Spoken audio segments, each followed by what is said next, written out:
আমাদের অবস্থা যে কিন্তু খুব খারাপ হয়ে যায়। দেখেন আমাদের টাঙ্গাইলে প্রচুর বৃষ্টি হচ্ছে, বৃষ্টি আমার হাতে পড়ছে, আমি বৃষ্টির মধ্যে রিপোর্টিং করছি, ক্যামেরা ভিজে যাচ্ছে।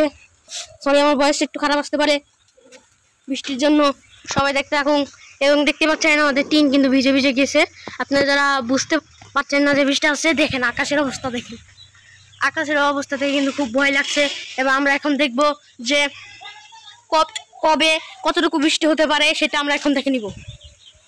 ওকে, আমরা এখন দেখতে পাচ্ছি আজকে বৃষ্টি হবে। এখন বৃষ্টি নেই, 2 ঘন্টা পরে 2 ঘন্টা ভারী বৃষ্টিপাত হবে। এবং আজকে বৃষ্টি হবে, কালকে হবে, তারপরের দিন হবে, তারপরের দিন একটু হবে, তারপরের দিন আরও বেশি হবে, তারপরের দিন রোদ। দেখতেই তো পাচ্ছেন যারা যারা খেয়ে নিয়েছে, ধান তুলছে, তাদের কি অবস্থা হবে। এখন বৃষ্টি হবে আজকে কালকে, বা ওয়েদারটা আপনারা দেখে নিলেন। আজকের এই নিউজটা থাকবে এ পর্যন্তই, পরবর্তী নিউজে দেখা করবো। Bye bye.